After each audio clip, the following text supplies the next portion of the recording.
Voilà.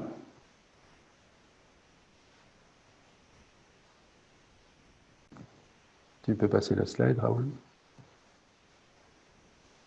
Voilà, donc en fait, nous sommes 3 ingénieurs de l'école polytechnique de Bruxelles. Donc on est tous les 3 enseignants-chercheurs. Renaud a démarré sa thèse il y a 1 an sur le sujet qui vous est présenté aujourd'hui. Raoul avait effectué précédemment une thèse ou est en train de terminer une thèse et est vraiment en phase finale de rédaction sur ce sujet également. Et moi-même, je suis professeur d'électronique et d'électricité depuis à peu près 20 ans à l'école polytechnique et j'enseigne en particulier en bachelier, dans les grands auditoires de bachelier. Donc on a ce profil particulier que nous ne sommes pas au départ didacticiens, mais nous sommes confrontés aux étudiants tous les jours et aux difficultés que ceux-ci peuvent avoir. Et aussi par notre formation professionnelle, nous sommes particulièrement orientés vers la modélisation des phénomènes et la recherche de solutions. Et donc ça va peut-être nous donner un éclairage un petit peu particulier par rapport à cette thématique. Alors nous sommes aussi au départ dans la discipline de l'électricité, mais évidemment ce qu'on va vous présenter aujourd'hui est, on l'espère, bien plus large que ça, est transposable à toutes sortes d'autres disciplines. Donc nous avions effectivement au départ, nous avons au départ souhaité présenter un atelier parce que les éléments dont on va vous parler ont déjà été présentés classiquement en conférence, je dirais, mais on souhaitait faire quelque chose de plus actif cette fois-ci. C'est toujours bien sûr notre intention, mais bien sûr on ne va pas pouvoir faire ce qu'on avait imaginé au départ, c'est-à-dire mettre le public en sous-groupe qui interagirait directement autour d'une table, mais on a trouvé d'autres moyens de vous faire participer. Raoul va vous expliquer ça dans un instant. Mais donc on compte sur votre participation active, d'autant plus qu'on est relativement peu nombreux. Alors on va progressivement discuter d'erreurs récurrentes des étudiants et en ciblant, on l'espère, des erreurs récurrentes chez vos étudiants. Revenir sur la notion de préconception, vous proposer une vision un petit peu alternative de cette notion de préconception centrée sur la notion de domaine de validité, et puis élaborer des stratégies de dépassement des préconceptions chez vos étudiants. Donc on espère vraiment, c'est comme ça qu'on l'a conçu, que vous sortirez de cet atelier avec des éléments concrets à proposer à vos étudiants. La manière dont on va fonctionner, c'est qu'on va accumuler du matériel au fur et à mesure de les premiers 3 quarts d'heure, disons, de l'atelier. Donc, on va vous demander de répondre à un certain nombre de questions par un moyen qu'on va vous indiquer. Et puis, on rediscutera de tout cela à la fin. Donc, on a un petit processus qui va nous permettre d'intégrer toutes vos réponses. Et puis, on en discutera à la fin en discussion ouverte. Donc, on vous propose que pour toute la première partie, pour la première heure, disons, de l'atelier, vous ne preniez pas le micro, vous laissiez vos micros coupés et simplement vous répondez aux questions qu'on vous propose. Et évidemment, si ça ne fonctionne pas, vous avez une question particulière, vous la posez par le chat. Et dans un deuxième temps, la dernière demi-heure de l'atelier, on ouvrira les micros et là, on aura une discussion ouverte sur tous les éléments qu'on aura discutés avant. Alors, si vous êtes chercheur plutôt qu'enseignant, c'est vrai que l'atelier a été conçu en imaginant que vous étiez enseignant. Si vous êtes chercheur, on pense néanmoins que vous pouvez sans trop de difficultés vous projeter, vous souvenir soit d'une difficulté que vous auriez eue vous en tant qu'étudiant ou d'une difficulté dont vous avez entendu des collègues parler en tant qu'enseignant et repartir de là, puisque l'idée c'est de se centrer sur le matériel que vous allez pouvoir proposer dans votre pratique. Alors, est-ce que ce qu'on va vous proposer fonctionne? Oui, de notre point de vue, oui. Donc, vous pouvez peut-être vous demander, OK, des ingénieurs qui viennent nous parler de didactique, est-ce que ça a du sens? Précisément, l'objet de la première thèse qu'on a fait sur le sujet, c'était de tester notre méthodologie sur un certain nombre de cas très concrets de situations authentiques d'enseignement. Vous avez ici juste un petit exemple qui vous montre ce qu'on a fait dans le cours de 2e année à l'école polytechnique dans un cours d'électricité. Donc, on a commencé par séparer, le thème, c'est la résolution des circuits électriques, où on sait que les étudiants font beaucoup d'erreurs dues à des conception préalable qu'ils ont de ces circuits électriques. Donc mon challenge à moi en tant qu'enseignant, c'est de les faire dépasser ça pour arriver à une résolution plus correcte. Donc on a séparé le groupe d'étudiants, à peu près 150 étudiants, en 2 sous-groupes, et on voit lors d'un pré-test de questions de résolution de circuits électriques que les 2 groupes ont à peu près le même niveau. Et puis on leur a fait passer une séance d'exercice différente pour les 2 sous-groupes. Les objectifs pédagogiques sont les mêmes, mais la méthode est différente. En bleu, vous avez la méthode classique et en orange, la méthode alternative selon ce qu'on va vous proposer. Ça, ce sont simplement les 3 questions qui ont été posées à un post-test après ces séances d'exercice différentes en fonction des groupes. Et vous voyez ici le résultat global à droite sur la moyenne. Vous voyez que le sous-groupe qui a suivi la méthode classique a un taux de réussite de 50% à ce test de sortie, tandis que le groupe qui a suivi la méthode alternative a un taux de réussite de 75%, ce qui est quand même significativement plus élevé. Et donc, voilà, on trouve que c'est assez prometteur. Et donc, c'est ça qu'on voulait partager avec vous aujourd'hui. C'est ce qui nous permet d'atteindre des différences de ce type. Ceci étant dit, ben voilà, entrons dans le vif du sujet et je passe la parole à Raoul pour la première activité, l'explication technique. Oui, merci beaucoup Frédéric. Donc, comme l'a dit Frédéric, on a voulu, malgré les circonstances, rendre cet atelier interactif et participatif. Pour ça, on a fait appel à un outil que vous connaissez peut-être, qui s'appelle WooClap. WooClap, c'est une plateforme pédagogique qui permet de collecter vos réponses à des questions. Et on va se servir de ça, de quelques questions, comme fil rouge tout au long de la présentation. Et à la fin, il y aura une mise en commun. Donc, on réutilisera vos réponses pour les discuter dans la mise en commun à la fin. Donc, dans la pratique, pour rejoindre WooClap, il vous suffit en fait de suivre le lien qui est indiqué en bas du slide que vous voyez actuellement dans Zoom. Je l'ai aussi envoyé dans le chat. Vous pouvez juste cliquer dessus, ça va vous ouvrir une page dans votre navigateur favori. Vous pouvez également utiliser votre téléphone de façon à avoir Zoom sur votre écran d'ordinateur et WooClap sur votre téléphone. Mais sachez qu'il y a quand même un peu de texte à écrire, donc c'est peut-être préférable de rester sur son ordinateur. Si vous restez sur votre ordinateur, on vous conseille de séparer votre écran en deux, garder Zoom d'un côté pour avoir en fait la présentation, les slides, et de l'autre côté, avoir WooClap qui vous permettra en fait de répondre aux questions. Donc, je vous invite à vous connecter tout de suite et si ça ne fonctionne pas, n'hésitez pas à nous le dire.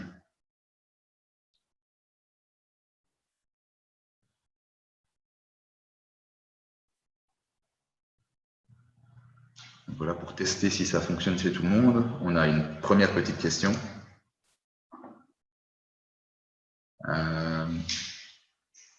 Donc, normalement, vous devez voir sur dans votre navigateur, sur WooClap, vous devez avoir une petite question qui est « Êtes-vous avec nous sur WooClap ?» Il n'y a qu'une seule réponse, d'accord? Donc, normalement, il ne devrait pas avoir de problème à ce stade.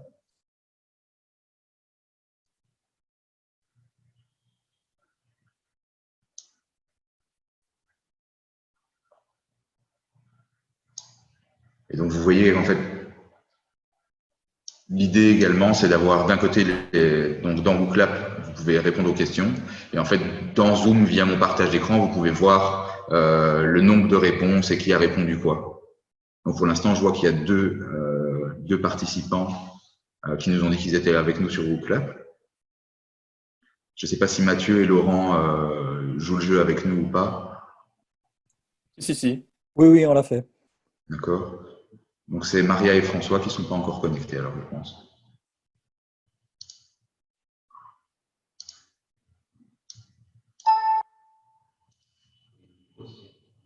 Oui, n'hésitez pas à nous dire si vous avez un problème. Oui, effectivement. Bonjour, j'ai un petit problème. Je ne sais pas comment faire pour diviser mon écran en deux. Je ne suis pas très habile. Donc, vous pouvez en fait prendre le dessus de votre fenêtre, d'accord, cliquer en continu et glisser en fait votre écran à gauche ou à droite, d'accord. Ou sinon, vous pouvez faire votre fenêtre en plus petit en la déplaçant sur l'écran. Bon, écoutez, j'ai l'impression que je vais être la cause du retard, d'un certain retard. Alors, c'est pour ça que je pense qu'il vaut mieux vous quitter au lieu de provoquer des problèmes imprévus. Non, je ne sais pas. Alors, en fait, dans les deux cas, que ce soit sur Zoom ou dans WooClap, vous aurez tous les slides de la présentation. Donc, vous pouvez rester que sur WooClap, par exemple. D'accord. Prendre Google Chrome ou, je sais pas, Edge, etc. Le Safari, je ne sais pas ce que vous utilisez comme navigateur. Vous mettez l'adresse URL que j'ai envoyée dans le chat. Et alors, vous restez sur cette fenêtre-là. Je ne sais pas comment faire. Continuez. Et vous n'occupez pas de moi. Je vais faire comment débrouiller toute seule. Mais continuez. Ça me fait. Je suis mal à l'aise si cet atelier soit en retard à cause de moi. Excusez-moi. Et je pense que François a répondu. Oui. Donc voilà, on va passer dans le vif du sujet. Donc dans la première activité, on va vous poser toute une série de petites questions relativement simples, relatives à diverses disciplines. Et en fait, ces questions vont nous permettre de développer derrière nos concepts et d'expliquer notre cadre conceptuel. Donc voilà, je vais laisser quelques secondes à chaque fois par question. Donc première question, une balle de tennis et une boule de pétanque sont lâchées simultanément d'une hauteur d'homme. Laquelle des deux tombera le plus vite? Alors, réponse 1, la balle de tennis. Réponse 2, la boule de pétanque. Ou réponse 3, elles toucheront le sol en même temps. Je vois qu'on a. Donc voilà, on voit qu'il y a. Ah ben nous sommes 4 désormais. Donc il y a du 50-50. Nous sommes même 5. Donc la boule de pétanque remporte avec 60%.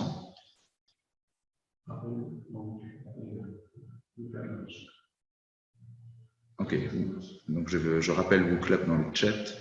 Le lien, c'est le dernier. Attendez, je vais rappeler vite fait. Pas si simple. Je remets le lien dans le chat. Hop, voilà. Donc attention, seconde question. Donc toujours dans WooClap pour répondre. Vrai ou faux, la Terre est plate?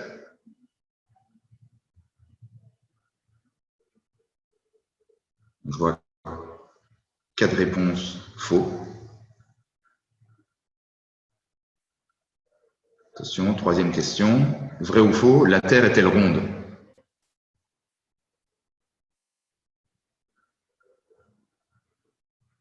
Donc on avait 4 faux pour la Terre est plate, 4 vrais pour la Terre est ronde. Question suivante, un peu plus compliquée. Un vaisseau spatial se déplace dans l'espace à la vitesse de la lumière. Si elle allume ses phares droit devant elle, droit devant lui, le vaisseau, verra-t-on de la lumière se propager?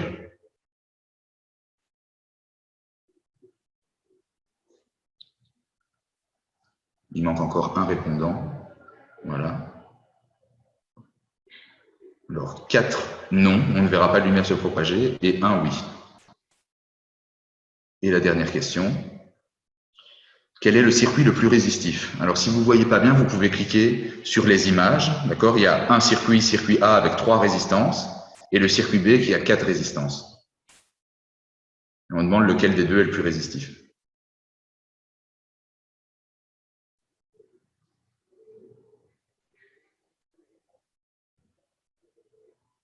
Ok, donc 3 personnes ont dit le circuit A et 2 personnes ont dit le circuit B.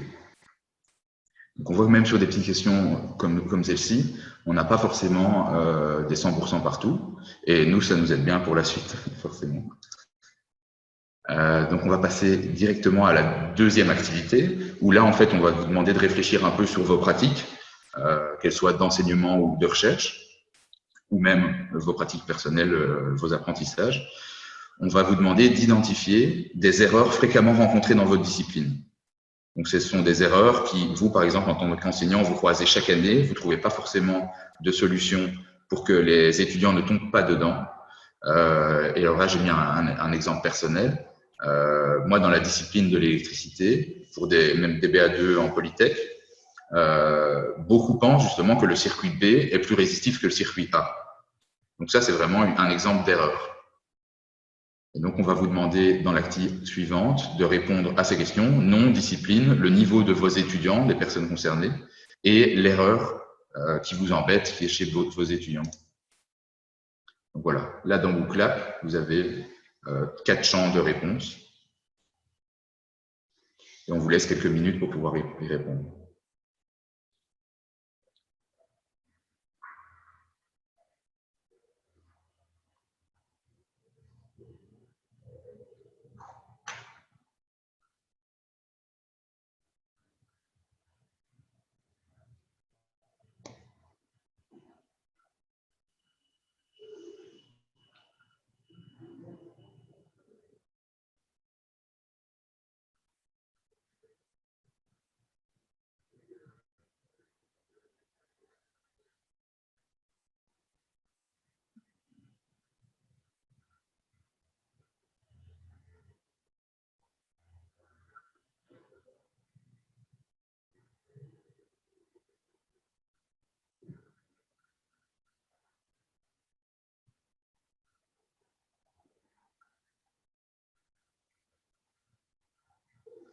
Alors, si ça peut vous aiguiller un petit peu, parce que je vois des soufflements,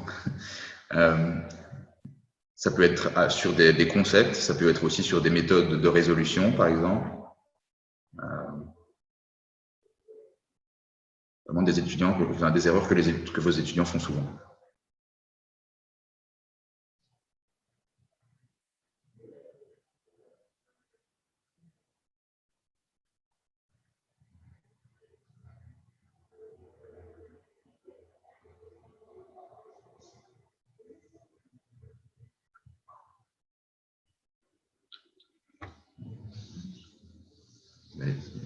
Ah, il y a déjà eu 2 réponses, effectivement. Je peux les afficher ici.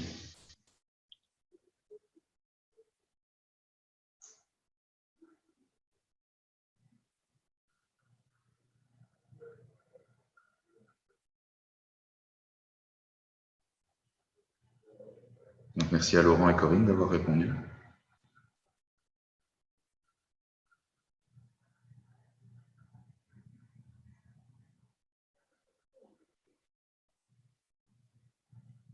Mathieu aussi.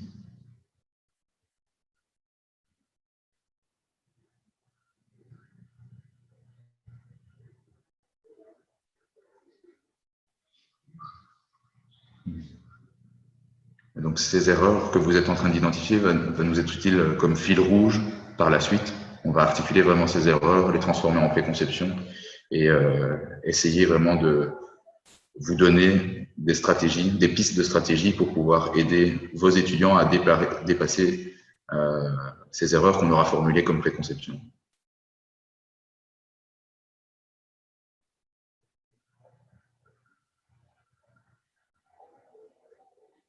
Là, je pense que François a répondu. À la question précédente, il y avait 5 votants. Je ne sais pas si c'est quelqu'un qui se cache. Il y a Hélène encore. Il y a Hélène qui est là aussi.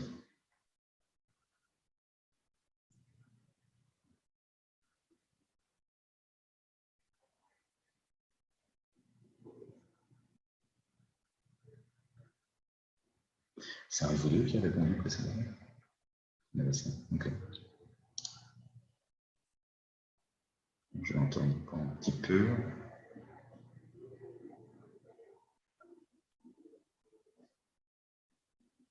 C'est pas, est-ce que Hélène, tu es avec nous et tu as vu, tu es en train de répondre sur WooClap? Parce que je m'en voudrais de couper l'activité pendant que tu es en train de répondre.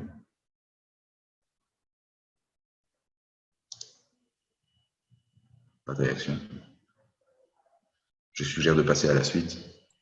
Hélène, vous pouvez réactiver votre micro si vous voulez répondre à Raoul. Oui, super, merci. Parce que j'étais en train de répondre, mais non, on peut continuer comme ça. Mes 4 figures sont beaucoup plus précis et plutôt pour le secondaire pour l'instant. Mais n'hésitez pas à vite terminer, comme ça on a 5 réponses entières.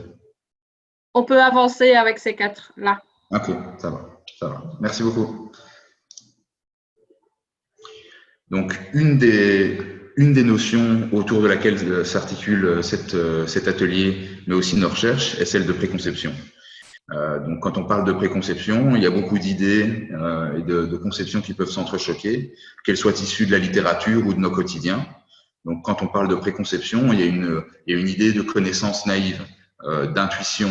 On parle aussi parfois de misconception en anglais. C'est une notion qui a été beaucoup étudiée sur les 100 dernières années, en relation avec, par exemple, l'obstacle cognitif, qui est la thématique de cet atelier, avec des changements conceptuels, etc. Et pendant ces 100 années de recherche, il y a eu beaucoup à la fois de convergence, il y a des champs de recherche qui se sont rejoints sur certains points, mais également beaucoup de divergences, aussi bien en termes de sens que de terminologie. Alors, dans cette littérature florissante, nous, on n'y a pas trouvé forcément notre compte par rapport aux observations qu'on a pu faire en classe, par rapport à nos pratiques en tant qu'enseignants. Et c'est en partie pour ça qu'on va chercher ici à vous donner une définition. Et c'est pour ça qu'on a développé un nouveau cadre conceptuel.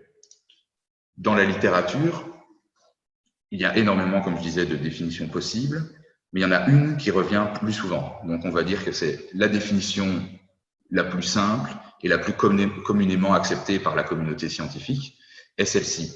Elle se compose de 4 propriétés. Premièrement, les préconceptions sont des connaissances qui influencent la compréhension qu'ont les étudiants de phénomènes naturels, de la réalité qui les entoure et des théories scientifiques. La deuxième propriété, c'est que ce sont des structures cognitives stables, donc difficiles à éliminer, difficiles à changer, difficiles à faire bouger.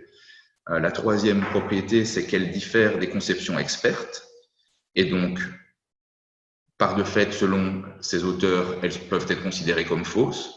Et la quatrième propriété, c'est que pour l'étudiant qui aspire à devenir un expert dans la discipline qui contient cette préconception doit être éliminée, démantelée, déconstruite. Alors, sur base de ça et sur base de l'erreur que vous nous avez donnée précédemment, on vous invite ici à essayer d'identifier et de formuler une préconception qui se cache derrière l'erreur de vos étudiants. Pour ça, il y a plusieurs façons de faire. Une façon assez simple, c'est d'identifier vraiment le concept et la notion, on va dire, qui pose problème à l'origine de l'erreur que vous nous avez donnée à l'activité précédente. Et en partant de là, en partant de cette notion, formuler une affirmation. Donc, par exemple, dans les exemples que j'ai donnés précédemment, avec la boule de tennis la balle de tennis et la boule de pétanque, la préconception pourrait être formulée autour de la relation entre vitesse de chute et poids, et on pourrait dire que la préconception est plus un objet est lourd, plus il tombe vite. Pour les circuits électriques, on pourrait dire plus il y a de résistance dans un circuit, plus ce circuit est résistif. Donc, c'est un peu l'affirmation sur laquelle l'étudiant peut s'accrocher qui cause l'erreur qu'il a faite. Donc, voilà, pareil, on vous laisse quelques minutes pour pouvoir répondre à ceci. Ça ne doit pas forcément être très, très long. Donc, partez vraiment de l'erreur récurrente chez vos étudiants et essayez de formuler une préconception.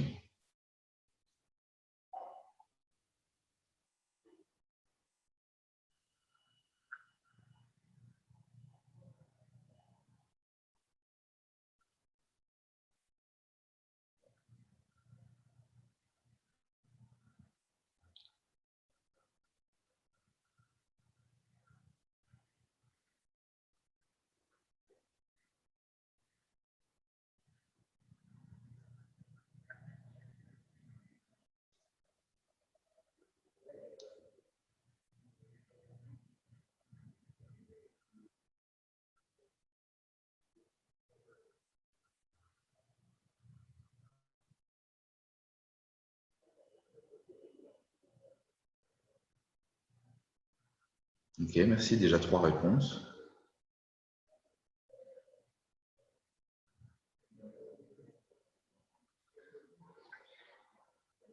Ouais. Donc voilà, on a eu les 4 réponses relatives aux 4 erreurs précédemment. Je suggère d'avancer. Donc je vais revenir vite fait sur la définition assez simpliste, mais pourtant communément partagée, de la préconception selon la littérature. Nous, dans la pratique, on n'a pas été tout à fait d'accord. En tout cas, ça n'allait pas dans notre positionnement constructiviste et dans la manière dont on enseigne par rapport aux 2 dernières propriétés qu'on a énoncées précédemment. Premièrement, on n'est pas tout à fait d'accord avec cette idée que puisque une préconception d'un étudiant diffère de celle d'un expert, cette conception doit être considérée comme fausse.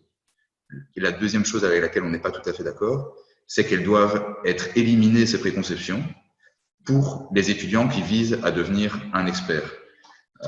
Donc, on n'est pas les seuls à faire ces critiques. Ça a d'ailleurs été le point de commencement de nombreux courants de recherche, notamment on peut penser à Clément et les Anchoring Conception, tout ce qui est conception alternative, P-Prims, qui sont tous des courants qui sont arrivés par la suite et qui dénonçaient ces 2 propriétés.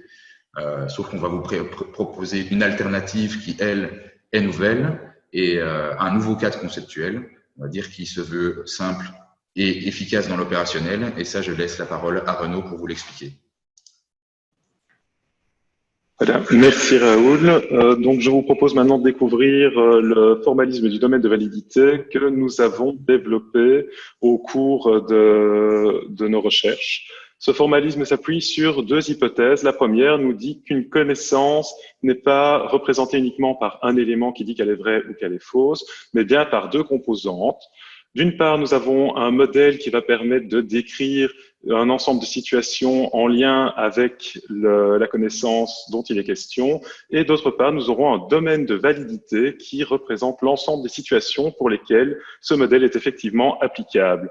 Donc, si nous faisons un parallèle avec l'exemple de la Terre plate, le modèle M1 pourrait être la Terre est plate, et dans le domaine D1 qui lui est associé, nous aurions des cas du type la construction d'un bâtiment, par exemple, ou la description d'une situation quand vous faites vos courses, par exemple, dans votre supermarché. Dans ces deux cas-là, considérer que la Terre est plate est tout à fait correct et acceptable et permet effectivement de bien décrire et d'étudier la situation.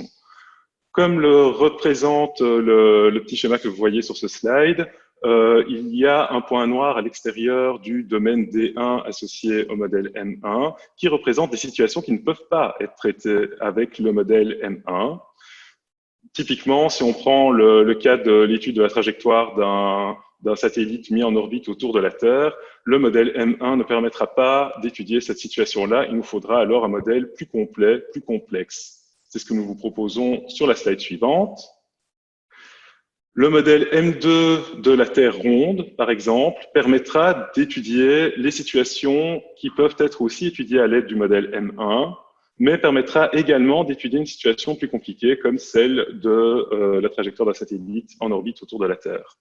Ceci a une implication importante dans le sens où, finalement, ce qu'on dit, c'est que pour une même connaissance, tu peux passer à la suite, pour une même connaissance, plusieurs modèles peuvent coexister et à chacun de ces modèles correspond un domaine de validité qui lui est propre et qui comprend l'ensemble des situations qu'il est possible d'étudier avec ce modèle. On peut passer au suivant. Ce dessin nous montre que finalement on va choisir le modèle le plus simple et le plus efficace en fonction de la situation qu'on rencontre. Donc ici, on a trois modèles de Terre. La Terre plate pour le cas de la situation où vous faites vos courses dans un supermarché sera tout à fait valable. Par contre, pour le satellite, comme je vous l'ai dit, il faudra utiliser au minimum un modèle de Terre ronde, alors que pour étudier la trajectoire d'un avion long courrier, il faudra au moins considérer, en plus de la Terre ronde, la topographie de la Terre. Et donc, ceci représente bien l'idée qu'un modèle est une simplification de la réalité. Aucun de ces trois modèles ne représente réellement strictement la Terre, mais chacun d'eux permet d'étudier efficacement des situations qui appartiennent à leur domaine de validité. Ce qui implique aussi que finalement un modèle n'est ni vrai ni faux, il dépend simplement de la situation à laquelle on l'applique. La deuxième hypothèse que nous faisons avec le formalisme du domaine de validité est de dire que l'origine d'une préconception est en réalité due au surdimensionnement d'un domaine de validité associé à un modèle donné. Ce qui revient en fait à dire qu'on va essayer d'étudier une situation à l'aide d'un modèle qui n'est pas approprié, comme par exemple quand on veut étudier la position d'un satellite en orbite autour de la Terre avec un modèle de Terre plate. On va forcément arriver à une erreur.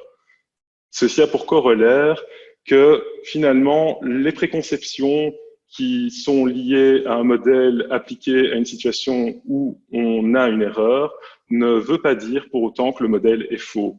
C'est simplement qu'il est appliqué à une situation pour laquelle il n'est pas approprié. Avec ces deux hypothèses et leurs corollaires, nous vous proposons une définition alternative de la préconception, qui est la suivante. Les deux premiers points restent inchangés, à savoir qu'une préconception est toujours une connaissance qui va influencer la compréhension qu'ont les étudiants des phénomènes naturels et des théories scientifiques. Elles sont toujours résistantes au changement parce qu'elles représentent des structures cognitives stables. Cependant, nous insistons sur trois choses. Premièrement, elles sont construites au préalable par l'étudiant, donc avant l'instruction. Ensuite, en suivant notre première hypothèse, si on considère qu'une préconception est une connaissance, elle peut également être représentée par un modèle associé à un domaine de validité. Et enfin, le dernier point nous dit que la difficulté liée à la préconception est en réalité l'application d'un modèle à une situation qu'il ne peut pas traiter.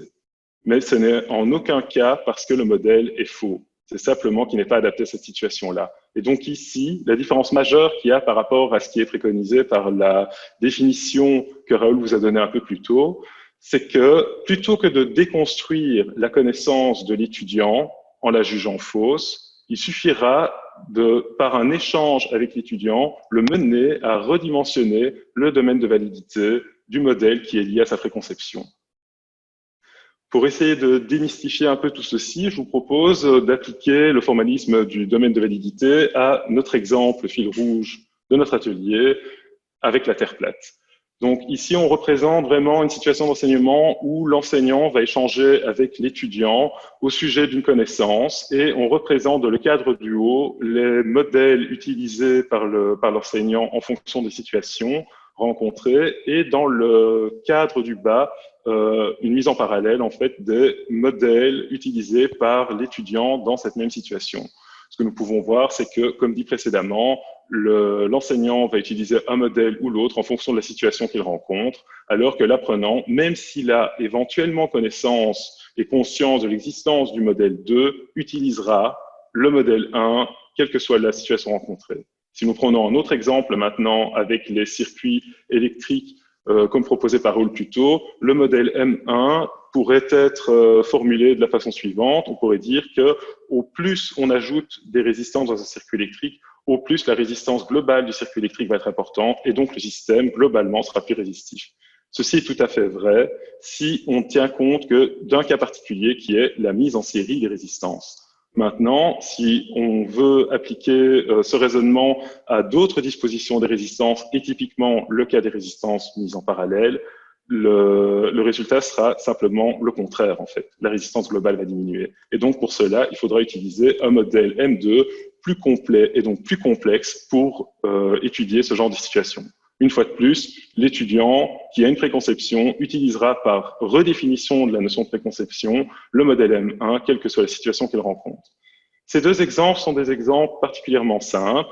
Néanmoins, ce formalisme, ce type de mapping peut être aussi utilisé dans des situations plus complexes, comme le montre la slide suivante, où nous vous présentons finalement les différents domaines de validité pour les circuits électriques que nous proposons aux étudiants de deuxième bachelier en sciences de l'ingénieur à l'ULB, à partir d'un circuit qui leur est donné quand on leur propose de résoudre le circuit, c'est-à-dire trouver tous les courants et toutes les tensions du circuit électrique et ce en tout temps. Il leur suffit de trouver finalement à quel domaine de validité appartient le circuit qui leur est donné pour sélectionner la méthode la plus appropriée pour résoudre ce circuit. Donc, avant de passer la parole à Frédéric qui vous expliquera comment, à partir de ceci, vous pouvez dériver une stratégie d'enseignement pour aider l'étudiant à effectivement réduire son domaine de validité, je vous propose de prendre les 5 à 10 minutes qui viennent pour réaliser ce mapping vous-même, mais cette fois-ci sur le sujet que vous avez proposé à l'activité numéro 2, donc à l'erreur que vous avez rencontrée chez vos étudiants. Alors, ceci se fait sur WooClap à l'aide du formulaire qui va vous être présenté maintenant. Donc, en M2, c'est le modèle que l'étudiant devrait théoriquement appliquer pour répondre correctement à la question qui a été posée, et donc le modèle qui permet effectivement d'étudier la situation qui est problématique. Le domaine de validité D2 enseignant, c'est donc le domaine de validité qui est associé à ce modèle.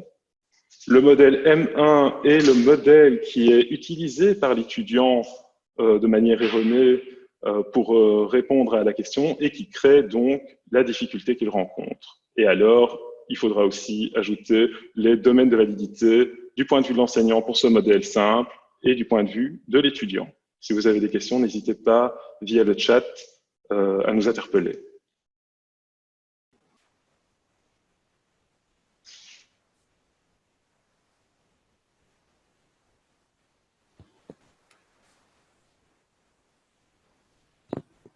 Donc peut-être pour aider encore un petit peu, parce qu'on sait que c'est un exercice difficile, M1 devrait être la préconception que vous avez écrite précédemment. Donc en fait, c'est le modèle trop simple, entre guillemets, de l'étudiant. Donc c'est ce que vous avez écrit comme préconception, l'énoncé affirmatif que vous avez écrit. M2 serait un modèle plus évolué que vous avez en tant qu'enseignant. Et ensuite, les D1 et les D2, ce sont les situations auxquelles cela s'applique. D1, les situations dans lesquelles il est pertinent d'utiliser le modèle simplifié, D2, les situations dans lesquelles il est pertinent d'utiliser le modèle plus complexe, et le D1 de l'apprenant, logiquement, devrait être le mélange D1 et D2.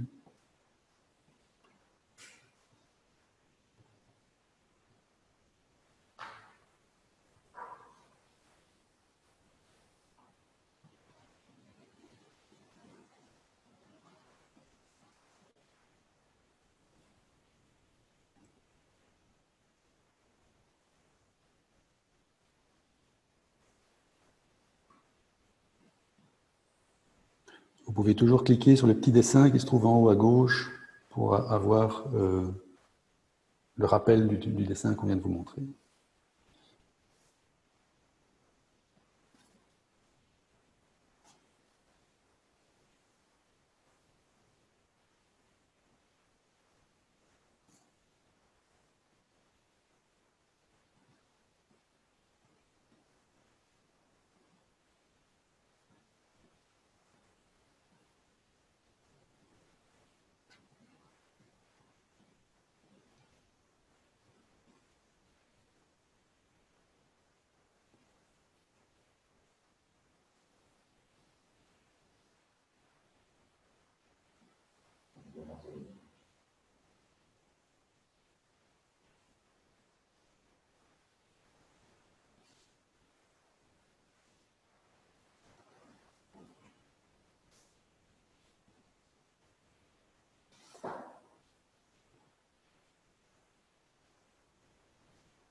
Vous pouvez réexpliquer la différence entre le D2 de l'enseignant et les D1 de l'enseignant?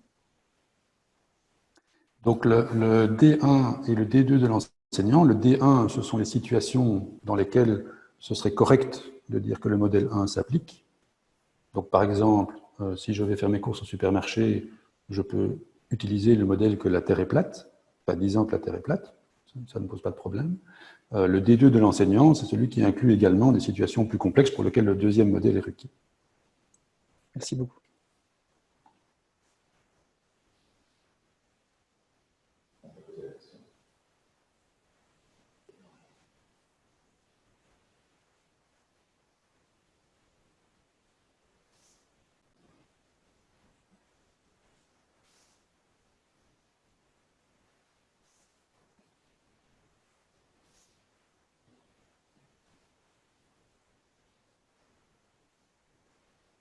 Si vous avez un peu de mal, n'hésitez pas à prendre la parole puisqu'on est peu nombreux.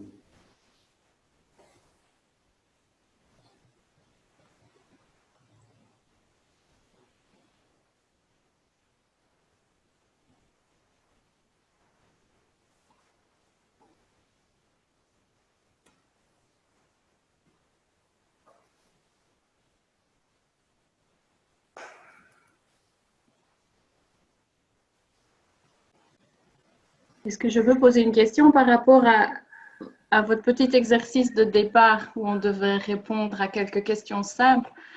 Oui. Comment est-ce que vous envisagez le fait, par exemple, qu'un étudiant peut vous dire c'est la boule de pétanque qui tombera la première parce que les forces de résistance sont moindres qu'avec une balle de tennis de tel matériau, tel matériau, tel matériau? Ou vous dire la Terre n'est pas plate, mais la Terre n'est pas ronde non plus, parce que la Terre ressemble à tout sauf à une boule ronde. C'est un géoïde particulier. Et... Alors, si vous voulez bien, on y revient plus tard, on y revient dans la discussion tantôt. Oui. Parce qu'effectivement, c'est des questions tout à fait pertinentes.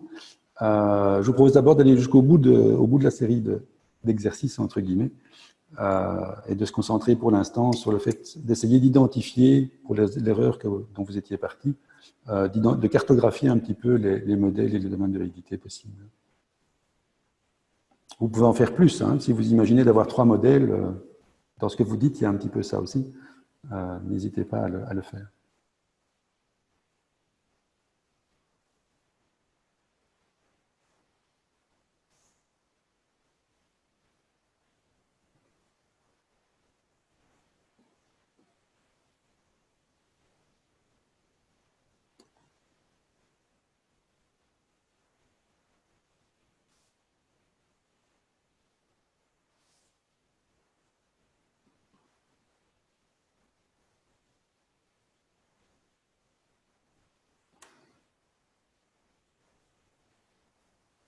Alors, on a déjà une réponse qui a l'air assez élaborée.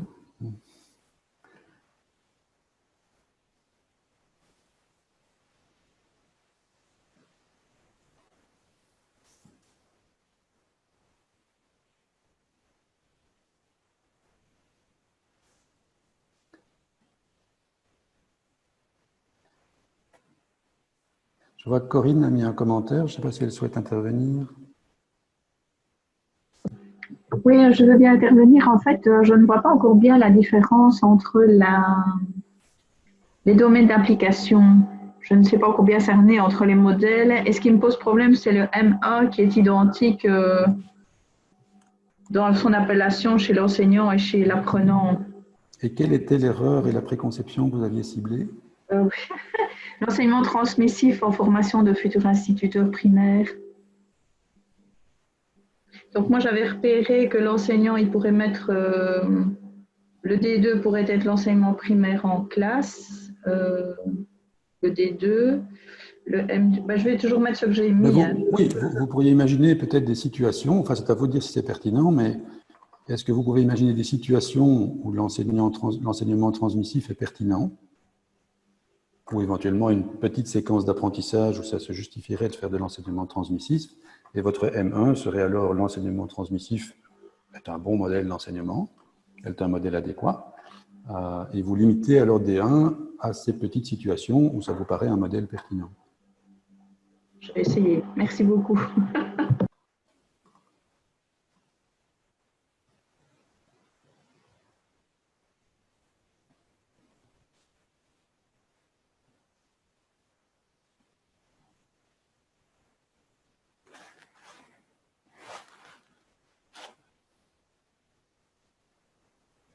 On vous laisse encore 3-4 minutes pour essayer d'encoder une réponse. De toute façon, on en discutera après. Hein. C'est vraiment pour avoir du matériel pour la discussion ensuite.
Voilà. Est-ce que vous avez pu encoder vos réponses ou est-ce que quelqu'un souhaite encore un peu de temps?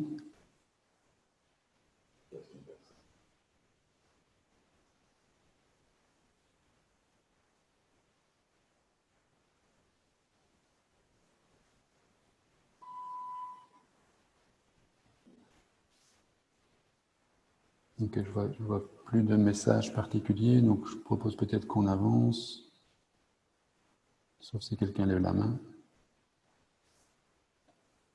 Non, ok. Bah.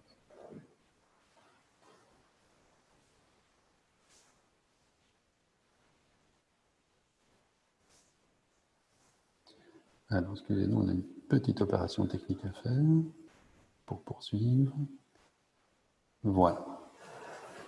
Donc, jusque-là, ce qu'on a fait était essentiellement descriptif. Donc, on a essayé de cartographier des modèles et des situations sur base des hypothèses qu'on vous a proposées.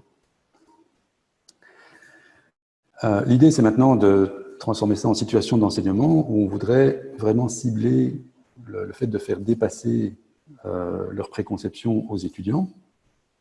Et donc, on voudrait dégager des stratégies par rapport à ça. Alors, dans le modèle qu'on vous propose, enfin, dans le dispositif qu'on vous propose, ce qui bloque, c'est clairement le point noir, c'est-à-dire que si on veut que l'étudiant élabore un modèle plus évolué, quelque part, la place est déjà prise, si je puis dire, par rapport aux situations qu'il pourrait rencontrer. Et donc, ce qu'il faut l'amener à faire, ce n'est pas à réfuter le modèle M1 qui reste opérationnel dans un certain nombre de situations, mais plutôt l'amener à réduire le domaine de validité qui est surdimensionné par rapport à ce modèle M1. Alors, ce point noir, c'est ce qu'on va appeler, nous, l'expérience paradoxale. Et donc, la stratégie consistera... J'ai un petit problème pour faire avancer mes slides, excusez-moi. Voilà. Consistera à confronter l'étudiant justement à cette expérience qui maintenant a pu être identifiée dans les cartographies que vous avez faites, et puis à faire raisonner l'étudiant pour réorganiser ses différentes connaissances. Alors, est-ce que confronter l'étudiant à un obstacle, c'est quelque chose de nouveau, puisque cette expérience paradoxale, fondamentalement, c'est ça, c'est ce qui fait obstacle à son apprentissage? Non, bien sûr, ça a déjà été dit. Et on trouve en particulier déjà des gens qui parlent de stratégie par rapport à cet élément-là. Ce qui est nouveau, c'est que nous essayons, en confrontant l'étudiant à cette expérience paradoxale, non pas de lui faire invalider un modèle précédent, mais de lui faire réduire la gamme de validité, le domaine de validité de ce modèle. Donc, non, évidemment, ce qu'on présente n'est pas complètement nouveau, mais oui, c'est quand même une perspective un petit peu différente de ce qu'on a l'habitude de voir. Et la preuve, c'est qu'on vous a demandé en début d'exposé de vous prononcer sur la Terre est plate et la Terre est ronde et de nous dire si vous pensiez que c'était vrai ou faux. Et vous avez tous répondu que la Terre est plate, c'est faux, et que la Terre est ronde, c'est vrai. Or, on a entendu notamment, je pense, dans l'intervention d'Hélène, qu'elle-même soulignait que la Terre est ronde, finalement, c'est un modèle un petit peu limité aussi. Donc, ce que nous sommes en train de déconstruire avec vous, on n'est pas en train de vous dire évidemment que la Terre est plate, on est en train de vous dire qu'utiliser le critère vrai ou faux pour parler de ces différents modèles est quelque chose d'en fait très pauvre et qui nous enferme en tant qu'enseignants dans une vision binaire de ce que les étudiants doivent savoir. Donc, si vous enlevez ce critère vrai-faux et que vous le remplacez par la notion de domaine de validité, vous arrivez à modéliser beaucoup plus précisément ce que sont les préconceptions dans un certain nombre de cas, et ça vous donne des possibilités de les dépasser de manière beaucoup plus efficace. En tout cas, c'est ce qui ressort de notre expérience. Pour encore enfoncer un petit peu le clou, on vous a demandé en début d'exposé ce qui se passait si la navette spatiale qui irait déjà à la vitesse de la lumière allume ses phares, et vous avez majoritairement répondu que les phares n'éclaireraient pas. Pourquoi est-ce que vous avez répondu ça? Probablement parce que vous pensez qu'on ne peut pas aller plus vite que la vitesse de la lumière, et que donc si la navette spatiale va déjà à la vitesse de la lumière, ce qui évidemment est une expérience de pensée, on est bien d'accord, mais donc si la navette va déjà à la vitesse de la lumière, elle ne peut pas en plus allumer ses phares qui projetteraient une lumière qui irait encore plus vite. Eh bien, quand vous faites ça, malheureusement, vous êtes dans M1. Je vais vous décevoir et peut-être vous faire un peu trembler sur vos bases, mais si vous marchez à 4 km/h sur un tapis roulant qui va à 5 km/h, vous pensez que vous faites du 9 km/h. En fait, ce n'est pas ce que nous dit la mécanique, et en tout cas pas la mécanique relativiste. La mécanique relativiste vous dit que vous allez un petit peu plus lentement que 9 km/h. Alors, à cette échelle-là, ça ne se voit pas, mais si vous prenez des vitesses beaucoup plus élevées, vous arriverez à la conclusion que 300 000 km par seconde plus 300 000 km par seconde, donc ça c'est la navette qui allume ses phares, eh bien ça fait toujours 300 000 km par seconde, donc vous n'avez toujours pas dépassé la vitesse de la lumière. Et ça c'est ce que vous constatez quand vous utilisez la formule de droite, qui est la formule d'addition des vitesses relativistes.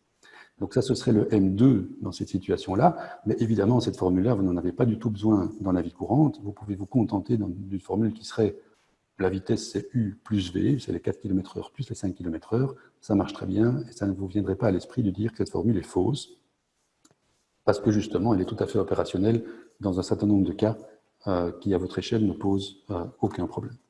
Donc c'est exactement ça que vous devez faire avec vos étudiants, c'est ce que je viens de faire avec la navette vis-à-vis de vous. Donc le détail de la stratégie, pour aller un petit peu plus loin, c'est quoi? Ce qu'on va vous proposer, ou ce qu'on propose et qu'on fait nous avec nos étudiants, c'est d'abord de cartographier les connaissances des étudiants, non seulement les modèles, mais aussi les domaines de validité. C'est-à-dire de vraiment, en leur posant des questions, arriver à comprendre dans quelles circonstances ils appliquent quel modèle. Sur cette base-là, s'ils ont des préconceptions, ou en tout cas celles dont on vous parle, vous allez pouvoir identifier une expérience paradoxale, c'est-à-dire un point noir qui se trouve dans un domaine de validité surdimensionné. Ce qu'on vous propose alors, c'est de confronter l'étudiant à cette expérience paradoxale, à cette situation dans laquelle il applique à tort un modèle. Et le point clé est évidemment qu'à partir de là, vous n'allez pas essayer de lui faire dire que ce modèle est faux, vous allez le conforter dans l'existence de ce modèle, mais vous allez le faire raisonner et le faire aboutir en lui posant des questions au fait de creuser le paradoxe qui se pose à lui quand il applique ce M1 à ce point noir, à cette expérience paradoxale. Vous allez le faire déboucher sur le fait qu'il est inapproprié d'appliquer ce modèle-là pour cette situation-là, et donc il doit réduire le domaine de validité, c'est-à-dire qu'il ne doit pas appliquer ce modèle-là à cette situation-là. Une fois que vous êtes arrivé à cette conclusion-là avec l'étudiant, et c'est lui qui doit y arriver, c'est pas vous, hein, vous devez le guider dans le raisonnement pour qu'il arrive de lui-même à ça, il a alors la possibilité de construire un nouveau modèle qui s'appliquerait à la situation en question, puisqu'il n'y a plus de modèle pour la résoudre. Et ce que, de notre expérience qu'il convient de faire à la fin, c'est de réintégrer tout ça ensemble et de conforter l'étudiant dans le fait que peuvent tout à fait coexister le premier modèle avec les situations auxquelles il s'applique, le deuxième modèle avec les situations auxquelles il s'applique, et que ce n'est pas du tout contradictoire, comme je pourrais vous dire que si vous prenez un modèle de Terre ronde et que vous zoomez très fortement sur ce modèle, vous arrivez très localement à quelque chose qui est tout à fait plat, ou presque plat, pas tout à fait, pardon, mais donc vous pouvez tout à fait imaginer que le modèle de la Terre plate est une bonne approximation du modèle de la Terre ronde, et donc ce n'est pas du tout contradictoire de penser les deux choses, simplement il ne faut pas les appliquer en même temps. Sur cette base-là, si on a réussi à vous convaincre que ça avait du sens de penser dans certaines circonstances à titre de modèle que la Terre pouvait être plate ou que les vitesses pouvaient simplement s'additionner, on va vous proposer d'imaginer la consigne d'une activité que vous proposeriez à vos étudiants pour les confronter à la situation paradoxale. Donc, repensez à cette situation auquel ils appliquent erronément le modèle M1, confrontez-les à cette situation, imaginez un énoncé qui va les faire tomber dans le panneau, si je peux dire, donc une activité, une consigne, un exercice, que sais-je, une question, qui va les faire tomber dans le panneau, c'est-à-dire appliquer la situation qu'ils appliqueraient spontanément à mauvais escient, le modèle, pardon, qu'ils appliqueraient à mauvais escient à cette situation, et puis compléter ça d'un deuxième temps qui leur permet de se rendre compte que cela crée un paradoxe. Simplement, par exemple, en leur demandant dans un premier temps un raisonnement intuitif, et puis en leur demandant dans un deuxième temps un raisonnement plus structuré, ou un calcul, ou une analyse un petit peu plus approfondie. Donc on vous propose de prendre quelques minutes pour faire ça, donc imaginez la consigne d'une activité qui confronterait l'étudiant à la situation paradoxale, donc le point noir que vous avez identifié. Et j'arrête mon partage d'écran pour que Raoul puisse reprendre le relais.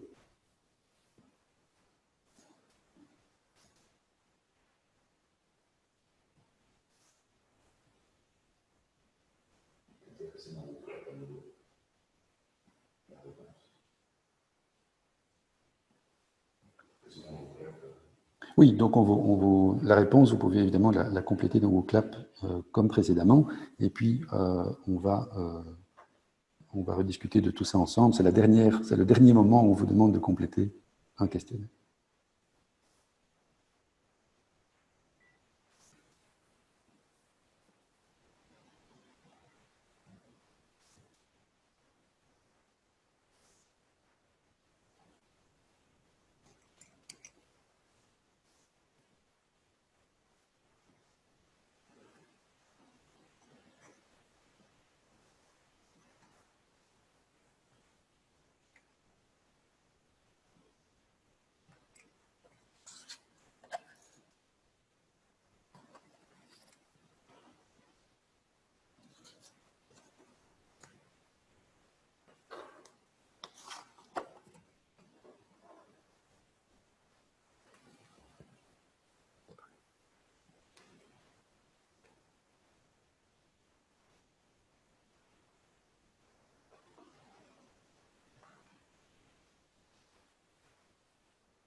Alors, on ne voit pas de réponse, et peut-être que vous êtes un petit peu perdu.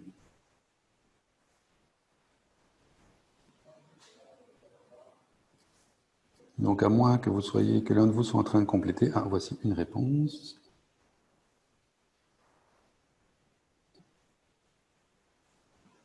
Que tu peux peut-être montrer, Raoul, comme ça peut servir d'inspiration.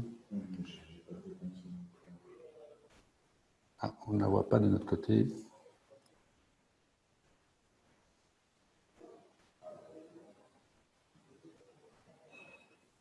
Mais sinon, ce qu'on peut faire, c'est peut-être passer à la discussion, puisque c'est de toute façon le moment auquel on vous propose d'ouvrir le débat et de discuter ensemble de ce qui a été fait jusqu'ici.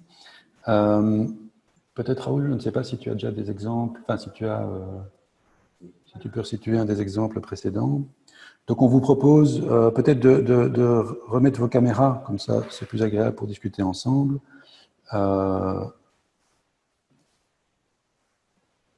Alors, effectivement, il y a un message de Mathieu qui dit « Vous-Clap me dit que j'ai répondu ». Et effectivement, de notre côté, on voit une réponse aussi, mais apparemment, il y a eu un couac. Mais sinon, je propose qu'on en discute oralement. Parce qu'effectivement, on ne la voit pas de notre côté. Ok, mais donc Raoul, tu as des éléments à montrer ou pas? Alors, si l'opération s'est bien passée, vous allez voir que dans la mise en commun, on a réintégré dans la présentation un slide comme celui-ci. Donc ça, c'est le slide générique, mais avec vos réponses. Donc à chaque fois avec le nom, la discipline, le niveau d'études des étudiants, l'erreur récurrente que vous avez donnée en première et en deuxième activité, et la préconception qui lui est associée. Et ensuite, ce qu'on a appelé le mapping dans le formalisme du domaine de validité des différents éléments, donc des deux modèles, etc. Alors, qu'est-ce que ça donne? On a 5 réponses en tout, dont 2 incomplètes qui sont les 2 premières. Donc, je suggère de vite les parcourir.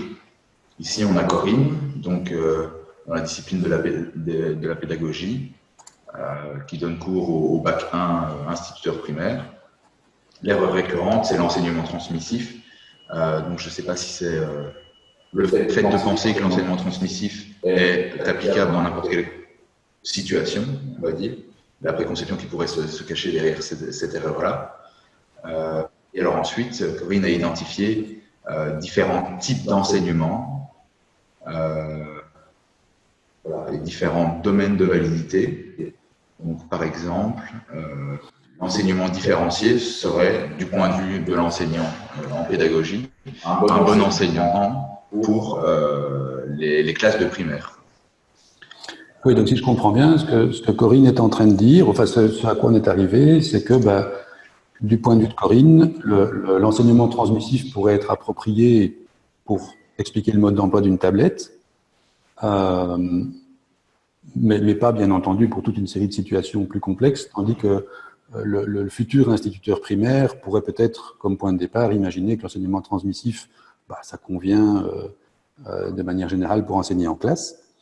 Et donc, la difficulté ou le challenge auquel se trouve confrontée Corinne, c'est de casser cette image que l'enseignement transmissif convient largement à la situation d'enseigner en classe, sans forcément aller voir beaucoup plus loin. Donc, moi, ça me paraît tout à fait pertinent par rapport au modèle qu'on a proposé. Donc, je veux dire, ça rentre bien, même si c'est un exemple assez large, je dirais. Mais donc, je pense que les réponses qui ont été apportées conviennent tout à fait au modèle qu'on vous a présenté. Donc la question devient, la stratégie qui en découlerait consisterait à effectivement proposer une situation d'enseignement en classe au futur instituteur primaire, à le laisser faire de l'enseignement transmissif, et puis à le confronter aux difficultés que ça oppose ou à un résultat nettement supérieur de l'enseignement différencié, et de lui mettre ce paradoxe sous le nez, si je puis dire.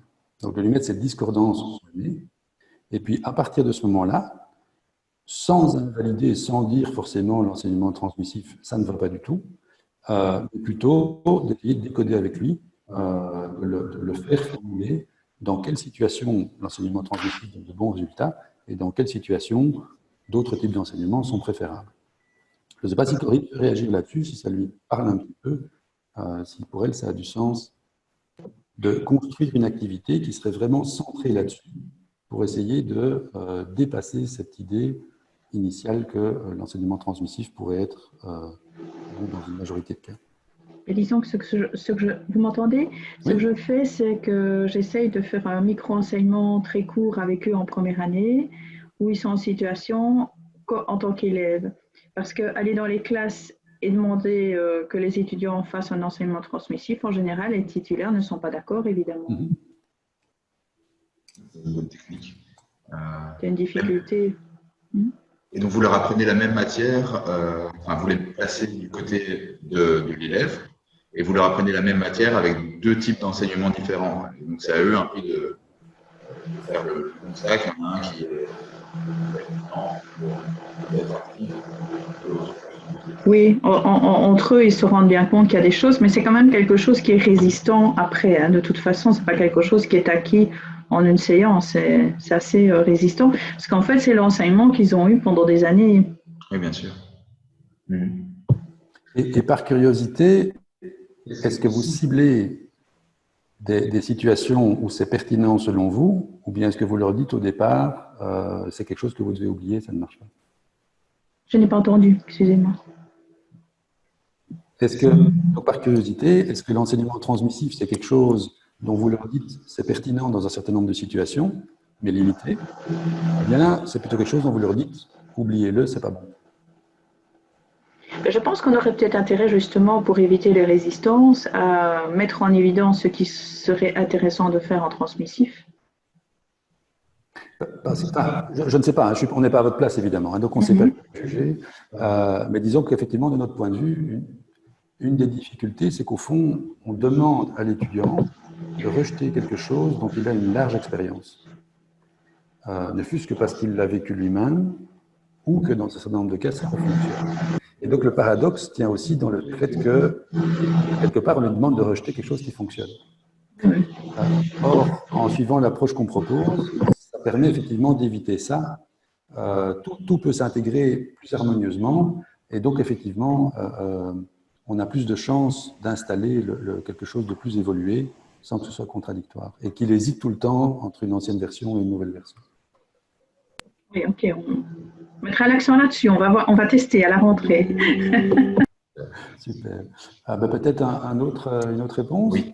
Alors ici, peut-être on va demander aux participants de compléter parce qu'il y a uniquement la préconception. La Terre est ronde comme une boule. Est-ce que quelqu'un veut dire un mot sur ceci? Loin du niveau de... Je pense que c'est Hélène. Oui, exactement. C'est tout à fait moi et je pense qu'on pourra reparler parce que j'ai différentes questions. Évidemment, sans le savoir, vous êtes tombé sur mon domaine particulier en géographie. Et donc, dès les premières questions que vous avez posées au début de l'atelier, je me suis dit tout de suite, oui, bon, il y a un truc, il y a quelque chose. Et aussi, mon niveau de réflexion pour les réponses allait bien au-delà de ce que j'imagine vous avez conçu. C'était l'objet de ma question tout à l'heure. Vous vous dites, l'étudiant a répondu faux. Mais de nouveau, il a répondu faux par rapport à la réponse que vous estimez juste, puisque vous estimez juste de dire que la Terre est ronde dans le petit questionnaire du début. Et donc, je pense que ça appelle aussi à d'autres réflexions que je voudrais vous transmettre après. Et donc, quand on est arrivé à ce moment-là de l'exercice, c'est une des préconceptions parmi d'autres qui m'est apparue et que je voulais signaler parce qu'elle faisait le lien avec votre présentation. Et donc, on aura l'occasion d'en rediscuter après. J'imagine que cet exemple-là est pris parce qu'il parle à la majorité des gens, mais je me faisais même la réflexion quand bien même une personne, bien sûr, pour aller faire ses courses, la Terre est plate, c'est tout à fait suffisant. Bien sûr, même quelqu'un qui prendrait l'avion pour partir à l'autre bout de la Terre n'a pas besoin de savoir que la Terre est ronde. On arrive dans des considérations. Je me posais la question de finalement, quand est-ce qu'on a besoin de savoir ça?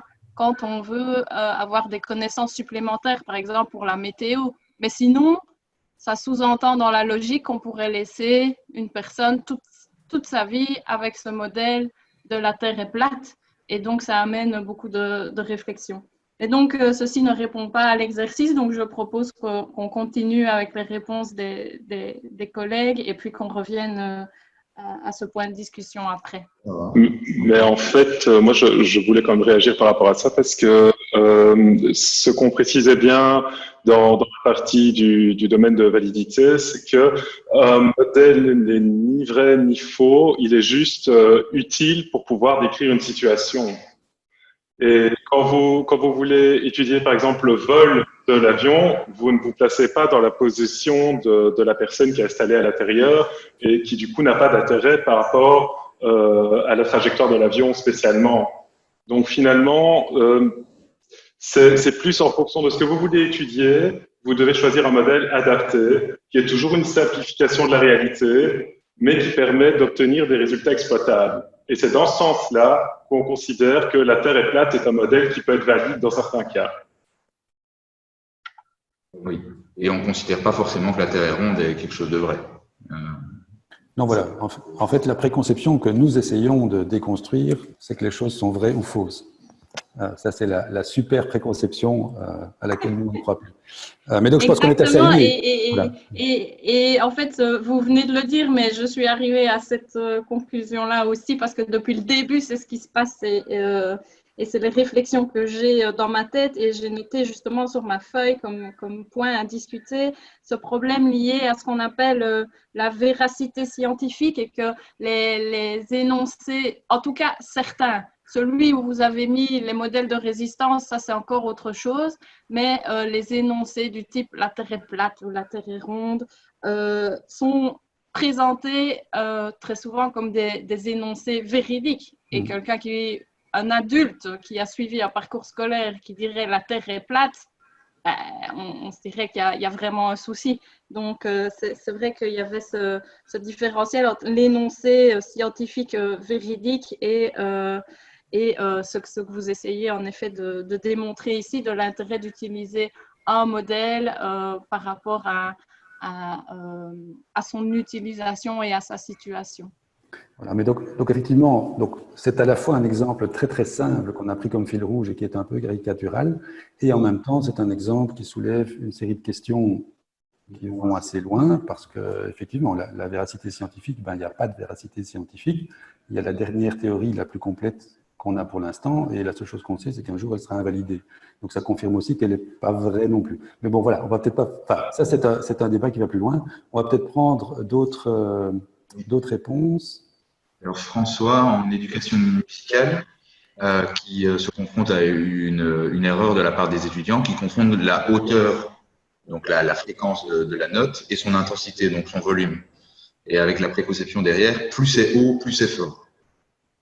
Alors, j'espère qu'on n'a pas coupé François dans son élan pour remplir le différent mapping du domaine de qualité, mais en réfléchissant un petit peu, moi ce que je me dis, c'est que ça peut être lié à la perception et à l'audition de l'être humain. Donc, je ne sais pas si c'est vrai, mais est-ce que notre système auditif n'est pas plus sensible à certaines fréquences que d'autres, et que donc, à même amplitude, on passerait des sinus de différentes fréquences, et que donc, biologiquement, on soit plus sensible à des hautes fréquences qu'à des basses fréquences, et que donc, par un mécanisme assez simple, on puisse penser que dans l'absolu, donc c'est-à-dire le voir comme un phénomène scientifique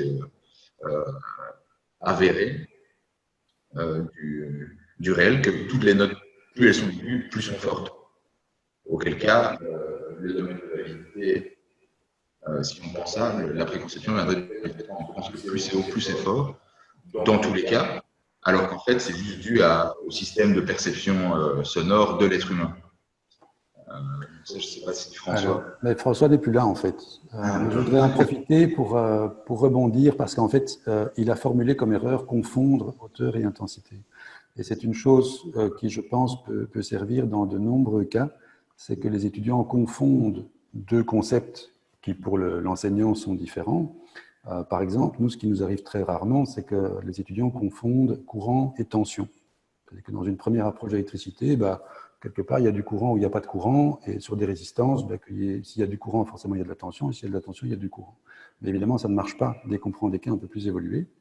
Donc, j'attire juste votre attention sur toutes ces situations où les étudiants confondent deux concepts, et la préconception qui peut être formulée de manière générale dans ces cas-là, c'est effectivement dire que tel concept est équivalent à tel autre concept ou est identique à tel autre concept. Et à partir de ce moment-là, vous pouvez construire une situation qui va consister à désambiguer les deux concepts. Par exemple, nous avons un exercice dans la fameuse séance dont je vous parlais tantôt, qui consiste à montrer qu'il y a du courant qui rentre dans la sortie d'un composant électronique. Alors évidemment, quand l'étudiant arrive à la conclusion que le courant rentre par la sortie, ça lui fait un choc. Et de nouveau, à ce moment-là, c'est là qu'on a gagné, parce que quand il a ce choc et qu'il se tourne vers nous et qu'il dit « mais le courant ne peut quand même pas rentrer par la sortie », on lui dit « pourquoi ?» Et on l'amène au fait que c'est une sortie en tension, et pas une sortie en courant, et que donc, par une sortie en tension, on peut tout à fait rentrer du courant. Et ça, on voit vraiment les étudiants trembler sur leur base à ce moment-là. Donc là, on déconstruit la préconception. Et donc, je pense que c'est une catégorie particulière, mais qui fonctionne aussi dans ce qu'on a proposé, c'est la confusion de différents concepts qui arrive certainement à l'un ou l'autre d'entre vous dans les cours. Peut-être prendre un autre exemple si tu en as encore. Oui. L'exemple de Laurent sur l'auto-évaluation et l'autorégulation des étudiants, qui serait vu comme un prérequis. Donc les étudiants seraient capables, et ça ne ferait pas, si j'ai bien compris, partie du devoir et de la mission de l'enseignant, de devoir apprendre ces compétences d'auto-évaluation et d'autorégulation des étudiants. Alors, peut-être si on peut avoir un commentaire de Laurent, parce qu'effectivement, moi j'avais noté, j'avais vu dans les réponses qui transitaient l'idée que l'autonomie incombe à l'enseignant. Moi personnellement, c'est quelque chose qui m'intéresse très fort, parce que je vois beaucoup de collègues qui considèrent que l'autonomie, ce n'est pas leur problème, et qu'on ne peut pas former à l'autonomie. Ça m'intéresserait d'avoir un commentaire de Laurent là-dessus par rapport à l'exercice qu'on a proposé, si ça fonctionne de son point de vue ou pas. Oui, j'ai choisi comme cours l'exemple de formations que nous donnons un peu, qui sont équivalents des formations que donne chez vous la cellule Practice, donc à destination des nouveaux profs, des nouveaux assistants, en particulier ici des formations pour des profs qui donnent cours en première année. Et une erreur classique, mais que j'ai d'emblée formulée comme une préconception erronée, c'est l'idée qu'effectivement l'autonomie, la capacité à s'auto-évaluer, à s'autoréguler, ça vient par génération spontanée, ce serait un prérequis chez les étudiants, et qu'il n'y a pas à contribuer, mais à enseigner cela aux étudiants. Et donc, effectivement, on peut imaginer qu'il y a effectivement un domaine dans lequel ça a davantage de validité de penser ça, c'est le système d'accès à l'enseignement supérieur, notamment nord-américain, où il y a des filtres à l'entrée, où les étudiants sont déjà triés sur le volet, et on peut davantage penser comme cela. Dans le système d'accès à l'enseignement supérieur belge, où évidemment vous êtes des ingénieurs, vous avez un filtre à l'entrée, vous avez un examen d'entrée, mais où la plupart du temps il n'y en a pas, on ne prend pas en considération le GPA et des choses comme ça, tout le monde peut entrer, et ce modèle, cette façon de penser ne fonctionne plus. Et donc effectivement, il faut penser que l'autorégulation, l'autonomie, même si elle viendra au fil des études, mais il faudra progressivement seulement lâcher la bride et que les étudiants ne peuvent pas, on ne peut pas attendre d'eux qu'ils soient déjà capables d'être autonomes dans tous les domaines. Donc, il faut idéalement, je pense à par exemple l'auto-évaluation, bien ça s'apprend et en mettant notamment des petites activités d'auto-évaluation qui font qu'ils vont progresser dans ce domaine également. L'autorégulation, l'autonomie, l'empowerment, ces choses-là, les profs peuvent contribuer à cela. Et donc, c'est une erreur classique sur lesquels les profs même peuvent un peu s'énerver que de penser que c'est quand même incroyable, les étudiants ne savent plus s'auto-évaluer, ne savent plus s'autoréguler, ne sont pas autonomes, c'est quand même bien malheureux. Et donc voilà, c'est un élément assez classique sur lequel on revient. Alors ce n'est pas facile effectivement de mettre les étudiants, donc ce que vous appelez faire apparaître l'expérience paradoxale et montrer que finalement ils sont dans un domaine de validité surdimensionné. C'est pas facile parce que l'autonomie, ça s'accompagne, c'est déjà un paradoxe. Parce que l'autonomie, on pense que ça se fait seul. Donc voilà, ce sont des éléments qui ne sont pas faciles. Votre collègue Nicolas Rolland a notamment écrit sur cette idée qu'il y a un paradoxe dans le fait que l'autonomie se guide, se balise, ce genre de choses. Et donc je pense qu'il y a parfois des débats qui font apparaître ce paradoxe chez les profs. Quand on leur propose de mettre en place de l'auto-évaluation, par exemple dans leurs tests en ligne, assez rapidement, ils vont dire « mais les étudiants ne savent plus s'auto-évaluer ». Et là, on peut leur dire, mais est-ce anormal? Et c'est peut-être la manière, effectivement, de leur permettre de réaliser, notamment, pour citer mon collègue Pascal Detros, sur l'évaluation elle-même. L'humain n'est pas toujours un bon évaluateur et l'autre, par définition, pas nécessairement un bon auto-évaluateur non plus. Et donc, peut-être qu'il y a moyen d'amener les profs à cette conclusion-là, mais c'est souvent le débat qui va leur permettre, quand on y arrive, parce que vous dites que vos collègues sont souvent aussi à penser que les étudiants devraient être autonomes, bah oui, c'est assez universel. Enfin, je ne sais pas si c'est universel, mais en tout cas, dans les pays où il y a l'accès à l'enseignement supérieur très ouvert, je crois que beaucoup de profs sont dans ce cas-là, et je crois que c'est bien normal. Et ce n'est pas facile de sortir de cette préconception. De la démontrer par A plus B, qu'il y a une erreur paradoxale et que finalement, il y a un problème. Donc ça, c'est une difficulté. Mais on essaie de mettre en place des activités, oui, qui montrent que les étudiants ne peuvent pas être dans tout ce qui est auto, d'ailleurs. Ce n'est pas logique qu'ils aient appris à développer quelque chose qui est en fait un construit, un apprentissage. Alors, je pense que dans ces cas-là, ce qui peut être particulièrement intéressant, c'est de formuler la préconception en partant du point de vue de l'enseignant et de dire au fond, je peux contribuer, comme vous l'avez dit, hein, je peux contribuer au développement de l'autonomie de mes étudiants, puisqu'on est en formation d'enseignant. Mais merci beaucoup pour votre commentaire. Merci beaucoup. Moi, je partageais assez l'idée. J'aimais bien l'idée aussi de partir de démontrer la complexité de l'évaluation elle-même pour ensuite déboucher sur l'auto-évaluation. Ça, c'est quelque chose qu'on a sans doute peut-être un petit peu tous fait. Mais l'idée de se retrouver à plusieurs enseignants sur des mêmes disciplines, devoir corriger les mêmes copies et se rendre compte qu'il y a des écarts, ça va de 4 sur 20 à 18 sur 20 sur une même copie. Alors qu'on a tous l'impression qu'on arriverait à un delta 1 parce qu'on corrige tous de la même manière, etc. Peut-être partir de là, comme pour créer un peu ce paradoxe, et puis ensuite de dire voilà, et peut-être que l'auto-évaluation, du coup, c'est peut-être encore plus compliqué que d'évaluer une copie d'examen. Ça peut être aussi une bonne approche. Merci beaucoup, c'est une excellente idée. Et de fait, ça se fait parfois un peu par étapes, y compris des profs de FSA chez nous, qui font faire une première auto-évaluation à l'étudiant après le test, sur son simple avis. Puis il y a une correction du test qui se fait en public. Là, il y a une deuxième auto-évaluation et il mesure déjà un peu le gap. Puis il y a l'allo-évaluation faite par le prof. Et une troisième fois, on peut mesurer le gap. Et là, le prof aussi mesure effectivement que l'étudiant progresse en auto-évaluation et que ça ne vient pas tout seul. Merci beaucoup, c'est une bonne idée. Merci à vous. Encore d'autres Mathieu. Ouais, je peux peut-être aussi résumer. Hein. Ouais. Donc ici, il y a des choses qui font écho à ce que Laurent a expliqué, à ce que Corinne expliquait avant aussi, je pense.